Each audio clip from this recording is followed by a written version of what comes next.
Hello everyone. सो अब हम continue करेंगे हमारा टॉपिक पाइल फाउंडेशन का।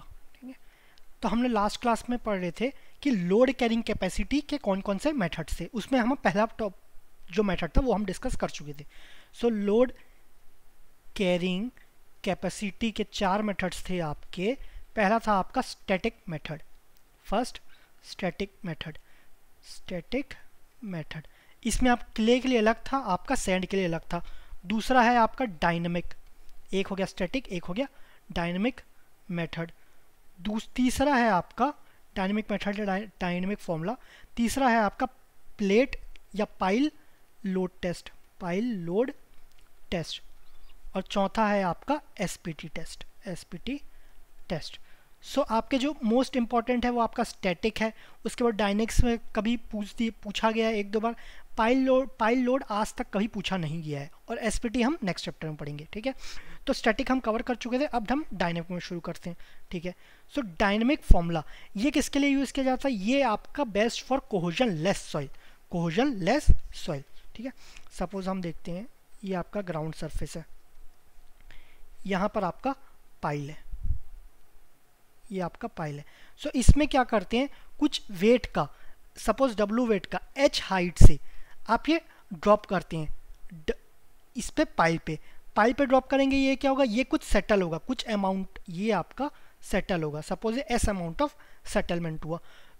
तो जब हम अंदर डाल रहे हैं पाइल को, ये कौन से सॉइल में पॉसिबल है? अगेन आप एग्जांपल लो, अपने घर में कोई एक कंटेनर लो, उसमें राइस के पार्टिकल्स लो, उसमें आप पेन इंसर्ट करो, तो आप हिलाओगे, शेक करोगे तो अंदर जाएगा, या तो ऊपर से फोर्स लगाओगे तो भी अंदर जाएगा ना। तो ये कौन से सॉइल में पॉसिबल है? ये आपका नॉन कोहेसिव सॉइल में पॉसिबल है, या फिर आपका जहाँ पर C=0 है, यहाँ पर फाई सॉइल का है ना, फाई का कुछ वैल्यू है। तो ये नॉर्मली किस में पॉसिबल है? कोहेजन लेस सॉइल या फिर सैंड में। तो जो डायनेमिक फॉर्मूला है ये सिर्फ कोहेजन लेस के लिए ही हम यूज़ कर सकते हैं। ठीक है, ये ध्यान रखना। अब इसमें 2 फॉर्मूला है। पहला आपका इंजीनियरिंग न्यूज़ फॉर्मूला। ठीक है, इंजीनियरिंग न्यूज़ फॉर्मूला। दूसरा है आपका हाइलीज फॉर्मूला। दोनों थोड़े मिलते जुलते हैं, तो एक याद कर लोगे, दूसरा अपने आप याद हो जाएगा। ठीक है, ये देखते हैं। तो इंजीनियरिंग न्यूज़ फॉर्मूला क्या है? अब इससे जो हमें मिलता है ना लोड, वो क्यू सेफ डायरेक्टली मिलता था। जो आपका स्टैटिक में था, पहले आप क्यू यू निकालते हैं लोड कैरिंग कैपेसिटी, फिर इसको divide by factor of safety करके आपका सेफ लोड निकालते हैं। इसमें आपका डायरेक्ट क्यू सेफ लगता है। तो इसमें क्यू सेफ का फॉर्मूला क्या हो जाता है? क्यू सेफ इसको कितना वेट इसमें गिरा रहे हैं, कितने हाइट से गिरा रहे हैं, और उसका एफिशिएंसी क्या है? एफिशिएंसी ये NH, एफिशिएंसी ऑफ हैमर। ठीक है, नीचे F by factor of safety. Q safe है तो फैक्टर ऑफ सेफ्टी तो आएगा ही, S प्लस C। S क्या हुआ अपना सेटलमेंट, C क्या हुआ आपका ड्रॉप हैमर के लिए 2.54 सेंटीमीटर लेते हैं, और आपका स्टीम हैमर के लिए 0.254 सेंटीमीटर लेते हैं। ये ध्यान रखना, 2.54 सेंटीमीटर ड्रॉप के लिए, स्टीम के लिए कम लेते हैं 0.254 सेंटीमीटर। कभी कभी क्वेश्चन में गिवन भी रहता है, हो सकता है कभी ना भी दिया हो। ठीक है, ओके। अब यूनिट्स क्या है? जो आपका W का यूनिट रहेगा ना, वही आपका Q का यूनिट आएगा। सपोज ये किलो न्यूटन है तो किलो न्यूटन में आएगा। फैक्टर ऑफ सेफ्टी का तो कोई यूनिट रहता नहीं है। एफिशिएंसी NH, इसका भी कोई यूनिट नहीं रहता। W F NH, इसका कोई यूनिट नहीं है। अब बचा क्या? H by S plus C। H by S plus C। H क्या है आपका हाइट। तो जो सपोज सेंटीमीटर में ले रहे हो ना, तो ये आपका सेटलमेंट, और C ये भी आपको सेंटीमीटर में लेना है, तभी आपको Q का जो यूनिट है वो W के यूनिट के इक्वल आएगा। अगर ये मीटर में तो ये भी मीटर में, ये mm में तो ये भी mm में। तो ये ध्यान रखना है, बस ये ध्यान रखना है। बाकी जो रखोगे W का वही सेम Q का यूनिट आ जाएगा। तो इसमें Q सेफ हो गया आपका H into NH by F factor of safety S plus C। ये आपका सेटलमेंट हो गया, C आपका सेट वैल्यू हो गया, NH एफिशिएंसी ऑफ हैमर हो गया, है ना। अब हाईलीज फॉर्मूला में बोलते हैं। हाईली क्या बोल रहा है? Q सेफ में आपका W तो रहेगा, हाइट भी रहेगा, NH भी रहेगा, ऊपर वाला टर्म पूरा सेम रहेगा। इसमें NB और लग जाएगा। NB ये क्या है? NB एफिशिएंसी ऑफ ब्लो, कितने एफिशिएंसी से आप ब्लो हिट कर रहे हो, divide by factor of safety, divide by S, ये आपका सेटलमेंट तो है, प्लस कैपिटल C/2, ये आपका स्मॉल c/2 या कैपिटल C/2। इसमें जो फैक्टर ऑफ सेफ्टी था उसका रेंज रहता था मिनिमम कम से कम 6 रहना था, मतलब factor of safety should be greater than equal to 6। इसमें जो फैक्टर ऑफ सेफ्टी है ना, कैन बी एनी वैल्यू, ठीक है। और ये डायरेक्टली कुछ फॉर्मूला, इसमें कुछ ज़्यादा समझाने का नहीं है तो इतना मैं डीप में एक्सप्लेन नहीं करूँगा। सी है आपका total temporary elastic compression of soil, pile और पैकिंग। सॉइल, पाइल, पैकिंग तीनों का जो इलास्टिक कंप्रेशन रहता है, तीनों का समेशन, तो C1 + C2 + C3। तो ये दो फॉर्मूला है, WH ये तो दोनों में रहते हैं, N भी आपका हाईली में आ जाता है, फैक्टर ऑफ सेफ्टी दोनों में रहते हैं, S आपका दोनों में रहता है, प्लस एक में C रहेगा, दूसरे में क्या रहेगा, कैपिटल C/2, ठीक है। आपका जिसमें NB रहेगा वहाँ पर कैपिटल C/2 हो जाएगा, बस, और कोई डिफरेंस नहीं है। बाकी ये H का यूनिट कितना रहेगा, जितना S या C का रहेगा सेम यूनिट। NH का तो कोई यूनिट ही नहीं है, एफिशिएंसी का, NB का भी कोई यूनिट नहीं है, तो सेम रहेगा, ये ध्यान रखना। और इससे आपका क्योंकि फैक्टर ऑफ सेफ्टी यूज हो रहा है तो डायरेक्टली आपको सेफ मिल जा रहा है, क्यों सेफ, ठीक है। ये आपका दूसरा हो गया डायनेमिक। तीसरा था आपका प्लेट लोड टेस्ट, तीसरा है आपका, यहाँ पर 3 आएगा, तीसरा है प्लेट लोड टेस्ट। अब इसमें क्या है, कुछ आपको अलग से फॉर्मूला यूज नहीं करना है, 3 कंडीशन है, तीनों में से जो भी कंडीशन सेटिस्फाई हो रहा है वो आपका क्यू सेफ हो जाएगा। तो safe load is taken as the smaller of the following, तीनों में जो भी स्मॉलर होगा वो आपका सेफ लोड हो जाएगा। पहला क्या बोल रहा है, 2/3 of the load corresponding to the total settlement of 12 mm। अगर आप सपोज ग्राफ बनाए क्यू वर्सेस सेटलमेंट का, तो आप सेटलमेंट जहां पर भी, ये आपका टोटल सेटलमेंट, ध्यान रखना, जहां पर भी टोटल सेटलमेंट आपका 12 हो, उसके करस्पॉन्डिंग जो लोड है ना वो आपका क्यू सेफ हो जाएगा। सॉरी, जितना भी लोड है उसको 2/3 करेंगे, 2/3 ऑफ दिस क्यू, तो ये हो जाएगा क्यू सेफ, है ना, ये आपका Q safe, 2/3 of Q corresponding to total settlement of 12 mm। अब ये टोटल सेटलमेंट है, नेट सेटलमेंट में क्या बोल रहा है, अगेन ग्राफ बनाते हैं। अब ये नेट सेटलमेंट का, नेट सेटलमेंट सपोज 6 mm हुआ, इसके करस्पॉन्डिंग जो भी लोड मिला ना उसका 2/3 ले ले, तो वो हो जाएगा आपका नेट, सॉरी वो हो जाएगा आपका क्यू सेफ या फिर सेफ लोड, ये आपका क्यू सेफ। यहाँ पर भी 2/3 क्यू है, यहाँ पर भी 2/3 क्यू है, लेकिन ये Q corresponding to total settlement of 12 mm, यहाँ पर Q corresponding to total settlement of 6 mm। अब ये मत पूछना कि टोटल सेटलमेंट क्या है, नेट सेटलमेंट क्या है, इतना डिटेल में आज तक कभी ये नहीं पूछा गया, तो ये तो कभी पूछा ही नहीं जाएगा टोटल सेटलमेंट क्या है कि नेट सेटलमेंट, ठीक है। डायरेक्ट कंडीशन याद हो रही है तो रट लो, रटना भी नहीं है, थोड़ा सा अगर 2-3 बार रीड करोगे ना अपने आप दिमाग में चढ़ जाएगा, ठीक है। आपको बस कॉपी में लिख के रखना है, अपने आप याद हो जाएगा। लास्ट कंडीशन है half of the load corresponding to total settlement 10% of the pile diameter। suppose pile diameter है d, suppose s is equal to 10% of d है ना, 10/100 of d, that is अगर settlement corresponding to 0.1 times of d, अगर settlement 0.1 times of diameter हो ना, उसके corresponding जो load है, इसके corresponding जो load है उसका अगर हाफ ले ले तो ये हो जाएगा क्यू सेफ, ये हो जाएगा क्यू सेफ। इन दोनों में 2/3 corresponding to total settlement of 12 mm, इसमें 2/3 of the load corresponding to net settlement of 6 mm, इसमें हाफ, इसमें 2/3 था, इसमें हाफ, यहाँ पर सेटलमेंट नहीं है, अब यहाँ पर लोड हो जाएगा, तो load corresponding to total settlement of 10% of pile diameter. Total settlement कितना होना चाहिए, 10% ऑफ पाइल डायमीटर, ठीक है। ये हो गया, ये 3 कंडीशन है पाइल लोड टेस्ट, आज तक पूछा नहीं गया तो इतना इंपॉर्टेंस नहीं है। अब नेक्स्ट टॉपिक है हमारा नेगेटिव स्किन फ्रिक्शन, इसको अलग से देखते हैं। सपोज ये आपका ग्राउंड है ना, सॉइल सरफेस है, यहाँ पर आपका पाइल आया है, अब इसमें 2 लेयर में सॉइल है, ये आपका हार्ड स्ट्रेटम है, ये आपका सॉफ्ट स्ट्रेटम है ना। तो इसमें क्या है, सपोज ये रिसेंटली फिल्ड है, तो हमको ये क्यू सेफ, इसको कौन सा बैलेंस करेगा, क्यू सेफ लो या क्यू अल्टीमेट जो लेना चाहो, इसको बैलेंस कौन सा करेगा, एक तो एंड बियरिंग करेगा, दूसरा फ्रिक्शन करेगा, फ्रिक्शन।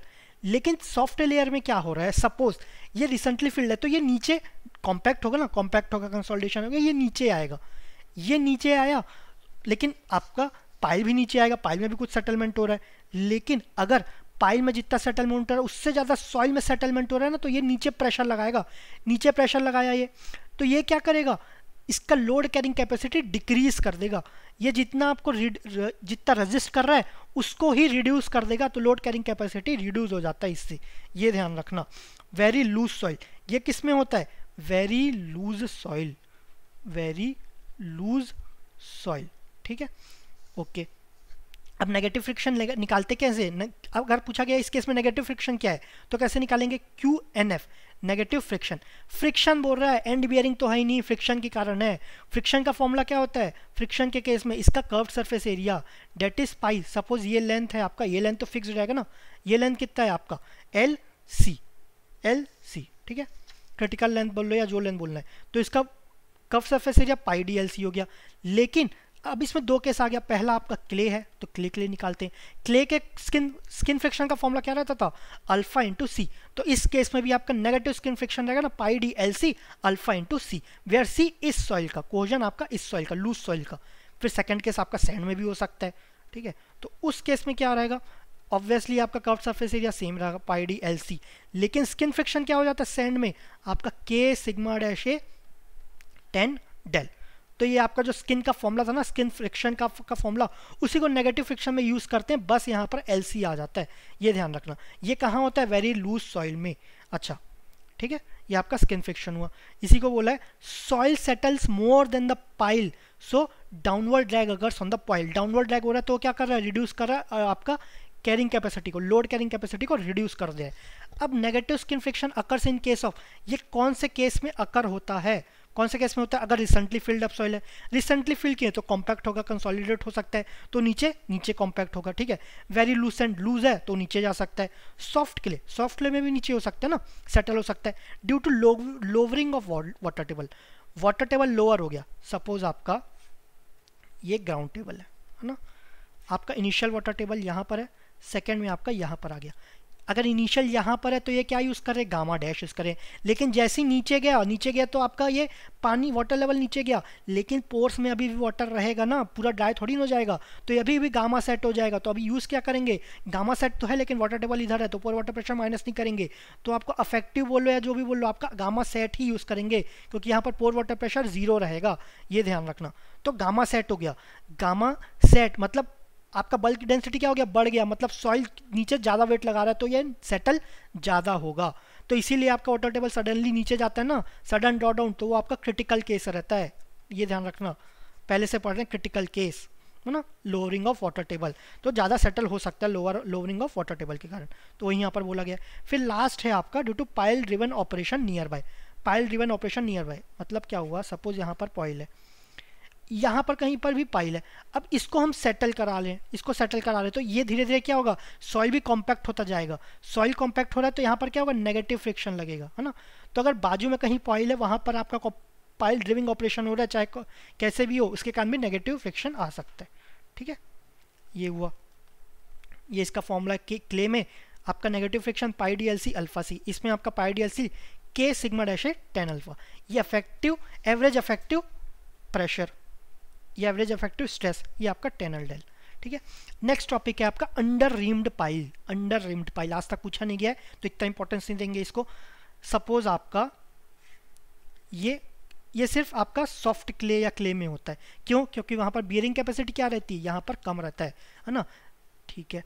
यहाँ पर आपका पाइल है, सपोज यहाँ पर आपका पाइल है, आपका बियरिंग कैपेसिटी कम है, तो कुछ लोग बोलेंगे क्या, और नीचे जाओ, स्किन फ्रिक्शन बढ़ जाएगा ना, लेकिन अब बोले नहीं, डेप्थ इतना ही रेस्ट्रिक्ट कर सकते हैं, इसके नीचे पानी नहीं ले जा सकते। तब क्या बोले कुछ लोग कि यहाँ पर आपका अंडर रिम कर दो, है ना। फ्रंट में ऐसा दिख रहा है, टॉप से देखोगे तो ये ऐसा कुछ दिखेगा, ये आपका पाइल है, यहाँ पर कुछ आपका सर्कल हो गया, आउटर सर्कल हो गया, ये कुछ ऐसा दिख रहा है, ठीक है। तो अगर इसका फिर से फिगर बनाए तो ये कुछ ऐसा बनेगा, ये हुआ, ये आपका बल्ब हुआ, है ना, ये हुआ, ठीक है। अब इसमें कैरिंग कैपेसिटी निकालेंगे तो वो क्या होगा, एंड ये तो वैसे भी रहता है तो उससे क्या फ़र्क हुआ, स्किन फ्रिक्शन वो भी रहता है, स्किन फ्रिक्शन यहाँ पर नहीं होगा तो आप बोलोगे कम हो जाएगा, है ना, स्किन फ्रिक्शन तो कम हो गया, लेकिन यहाँ पर एंड बियरिंग यहाँ पर भी लग जाएगा, यहाँ पर भी एंड बियरिंग लगेगा, यहाँ पर स्किन नहीं लगेगा इतने में, यहाँ पर एंड बियरिंग लग जाएगा। इसके कारण आपका लोड कैरिंग कैपेसिटी इंक्रीज हो जाएगा विदाउट इंक्रीजिंग इट्स लेंथ, और डेप्थ में ना जाके इसका लेंथ इंक्रीज हो जाएगा, कहाँ पर, जहाँ पर बियरिंग कैपेसिटी कम रहता है। अब इसका अल्टीमेट डाउनवर्ड, ठीक है, पहले देखते हैं अंडर रिम पाइल का। तो इसका डायमीटर ऑफ बल्ब ये डी होना चाहिए था, डायमीटर ऑफ बल्ब डी, ये आपका शाफ्ट रहता है, ये आपका बल्ब रहता है ना, बल्ब और अंडर रिम, और ये आपका शाफ्ट या स्टेम, ठीक है, इतना फोकस मत करना। ये आपका एक्स डिस्टेंस तक है, ये आपका टोटल लेंथ एल है। तो bulb provide anchorage against uplift cause by expensive soil. Uplift हो रहा है ना, अपलिफ्ट मतलब इसको ऊपर खींचने का कोशिश कर रहा है, चाहे ऊपर खींचने की कोशिश करो या नीचे लोड कैरिंग कैपेसिटी लगाओ। अगर ऊपर खींच रहे हैं तो फोर्स यहाँ से लगेगा, अगर नीचे से देख रहे हैं लोड कैरिंग कैपेसिटी यहाँ से रहेगा, ठीक है।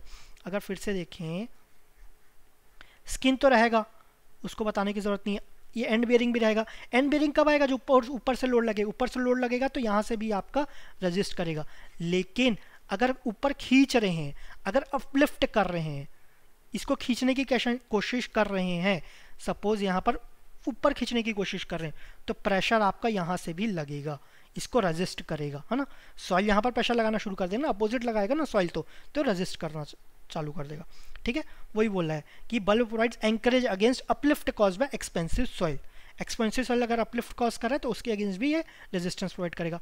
Generally used in BC soils, BC जैसे याद आए ना तो दो टर्म्स आने चाहिए आपका बियरिंग कैपेसिटी या ब्लैक कॉटन सॉइल। ये कहाँ से पढ़े थे हम? आपका चौथे तीसरे चैप्टर से पढ़ रहे हैं। मोंट मोरलाइट, इसमें श्रिंकेज ज़्यादा होता है। बेयरिंग कैपेसिटी हम प्रीवियस चैप्टर से ही पढ़ रहे हैं, ठीक है। सॉइल की कैपेसिटी जैसी बीसीआई, ये दोनों आना चाहिए, तीसरा दिमाग में ही आना ही नहीं चाहिए। जो लोग पढ़े नहीं होंगे उसके दिमाग में कुछ तीसरा ही घूम रहा होगा, ठीक है। तो ध्यान रखना, जैसी या इतना हमें पढ़ाई में चले जाना है सभी चीज़ में, चाहे जैसे ही आपका पढ़ाई का कुछ टॉपिक है ना बीसी, तो आपको बियरिंग कैपेसिटी या आपका ब्लैक कॉटन सॉइल, ये ध्यान में आना चाहिए। बोर्ड इन कास्ट इन साइड पाइल, अब ये इसको इंसर्ट कैसे करते हैं? ऑब्वियसली इसको पुश तो कर नहीं सकते या वाइब्रेशन से जा नहीं सकता, क्योंकि यहाँ पर ये एंकरेज या बल्ब प्रोवाइड है ना। तो इसको क्या करते हैं? इन साइड इसको कास्ट करते हैं, इन साइड आपको बोल्ड करते हैं, ठीक है। अब बोला ultimate downward load carrying capacity, अब इसका ultimate downward load carrying capacity वो देखते हैं।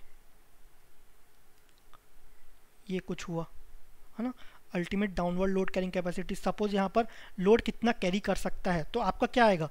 ये तो एंड का आएगा, एंड बेयरिंग। फ्रिक्शन भी आएगा, फ्रिक्शन इस लेंथ में नहीं आएगा, मतलब एक्स लेंथ में नहीं आएगा। ये सपोज एक्स लेंथ है, ये क्या है? ये आपका एल है।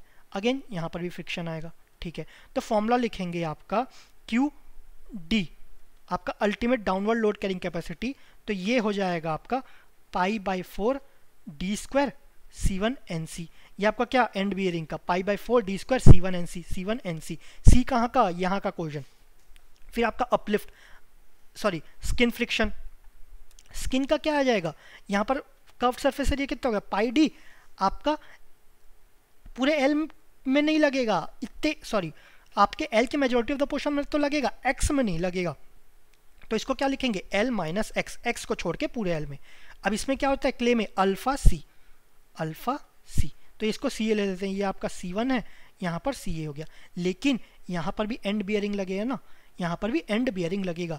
एंड बियरिंग में आपका एरिया कितना हो जाएगा? ये टोटल एरिया कितना है? π/4। ये आपका सपोज डीबी डायमीटर है, तो टोटल एरिया तो आपका π/4 डीबी स्क्वायर हो जाएगा। लेकिन ये पोर्शन में नहीं लगेगा ना, ये तो ऑब्वियसली यहाँ पर पहले से ही लग गया। तो इसके लिए क्या हो जाएगा? π/4 DB square minus D square. पूरे का एरिया माइनस इतना एरिया है हम जो माइनस कर रहे हैं, ठीक है। ये एरिया हो गया इनटू C2 NC। यहाँ पर जितना C है वो आपका सपोज C2 ले लिए।